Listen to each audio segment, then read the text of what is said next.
오늘의 큐티 말씀은 사무엘하 22장 26절부터 51절입니다. 제목 세밀한 하나님의 손길. 먼저 앞뒤 문맥을 살펴보겠습니다. 사무엘하 21장부터 24장은 일종의 부록 형식입니다. 다윗의 통치 기간에 있었던 이야기인데 시간상으로 배열해 본다면 압살롬의 반란 이전에 있었던 에피소드입니다. 다윗의 통치 기간에 3년간 기근이 있었는데 여호수아가 기브온 족속과 맺었던 언약을 사울 왕이 깨뜨렸는데 기브온 족속을 죽인 것에 대한 하나님의 징벌이었습니다. 다윗의 인생을 들여다보면 꽤 오랜 기간 동안 사울에게 쫓김을 당하였습니다.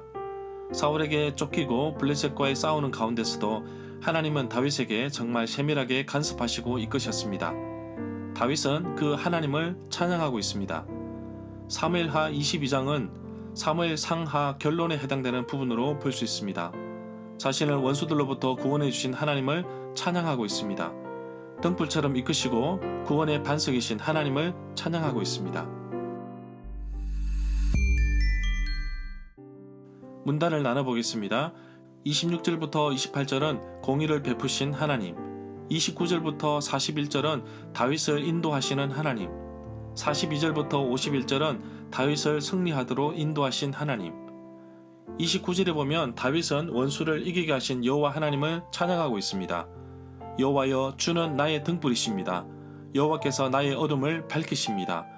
여기서 등불은 어두운 길을 비춰줍니다. 다윗이 어려움에 처해 있을 때 여호와께서 그 길을 인도하셨습니다. 30절에 보면 다윗은 수많은 전쟁을 치르면서 이겼지만 그런 이유가 바로 하나님께서 자신과 함께함에 있었다고 고백하고 있습니다. 실제로 다윗은 하나님의 전적인 인도하심 속에 있었고 하나님의 기름 부으심 속에서 자신이 겪었던 여러 가지 일들을 시로 노래로 고백하고 있는 것을 볼 수 있습니다. 그의 고백을 여러 시편에서도 찾아볼 수 있습니다. 31절에 보면 하나님의 길은 완전하시고 하나님의 말씀은 신실하셔서 약속을 틀림없이 지키십니다. 죽기로 피하는 주님을 믿는 모든 사람들에게 방패가 되어주십니다. 이 구절의 하반절 말씀은 잠언 30장 5절 하반절과 일치합니다. 하나님의 말씀은 다 순전하며 하나님은 그를 의지하는 자의 방패시니라. 하나님을 신뢰하는 다윗뿐만 아니라 주의 말씀을 순종하고 따르는 성도님들에게도 하나님은 언제나 피할 바위가 되어주시고 방패가 되어주십니다. 32절에 보면 여호와 밖에 누가 하나님이시며 우리 하나님 밖에 그 어느 누가 구원의 반석인가?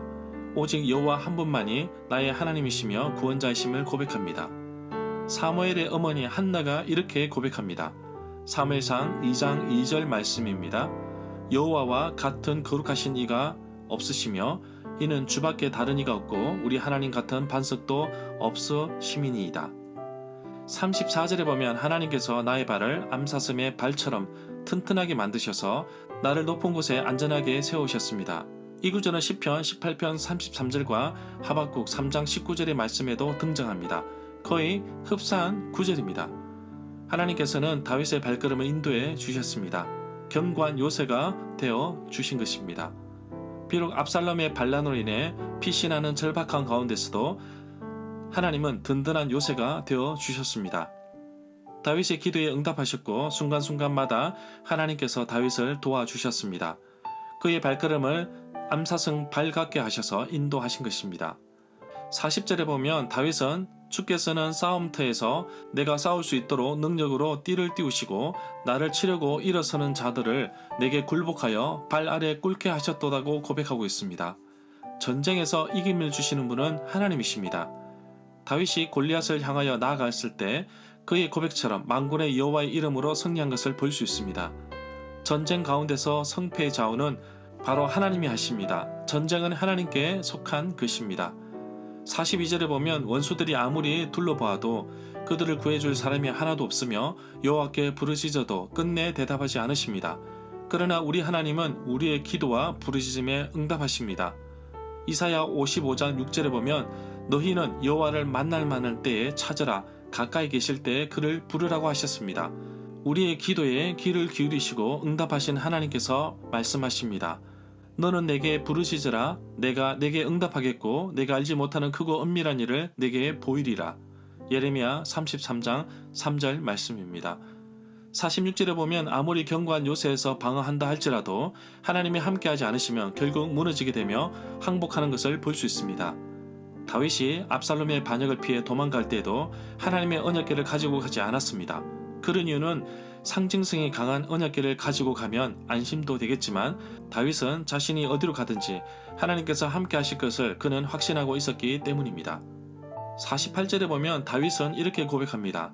전쟁에서 승리할 수 있었던 것은 철저하게 하나님이 하셨다고 그는 고백하고 있습니다.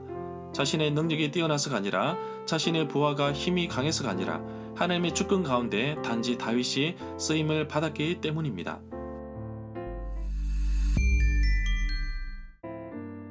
절마다 상세한 설명과 구절에서 그리고 핵심 내용과 중심 줄거리는 네이버 블로그에 올려져 있습니다. 내게 주시는 교훈입니다. 하나님은 다윗의 어두운 인생길에서 등불이 되어 주셨습니다. 다윗의 발걸음을 암사슴같이 튼튼하게 하셔서 빠지지 않는 반석 위에 세우셨으니 어떠한 전쟁과 싸움터에서도 이길 수 있었습니다. 사실 전쟁의 승리는 하나님께서 가져다 주시는 것입니다. 원수들을 다윗의 발 아래 굴복하게 하시고 승리의 기쁨을 누릴 때 다윗은 이 모든 승리가 하나님의 주권과 손에서 이루어짐을 고백하고 있습니다. 바로 자신과 자신의 가문과 자손들에게 은혜를 주시는 분이 하나님이시라는 사실을 기억하고 있습니다. 다윗의 고백에서 볼 수 있는 것은 하나님께서 다윗의 인생 가운데 정말 세밀하게 도우셨다는 것입니다. 하나님의 생각은 우리의 생각보다 앞서십니다. 하나님은 나보다 앞서 행하십니다. 다윗이 가는 길을 알려주시고 인도하셨던 하나님께서 동일하게 나의 삶과 인생에도 인도해 주실 것입니다. 다윗에게 등불이 되어주신 하나님께서 오늘날 말씀대로 살아가기 위해 발부둥치는 사랑하는 주의 자녀들에게도 등불이 되어주십니다. 나는 어디로 갈지 모릅니다. 미래가 불투명하여서 혼란스럽습니다. 등불이 되신 하나님께서 나의 삶을 비춰주옵소서. 그리하여서 우리가 등불 대신 주님을 따르며 살게 하시고 등불 대신 하나님을 찬양하며 살아가는 하루가 되기를 간절히 소망합니다.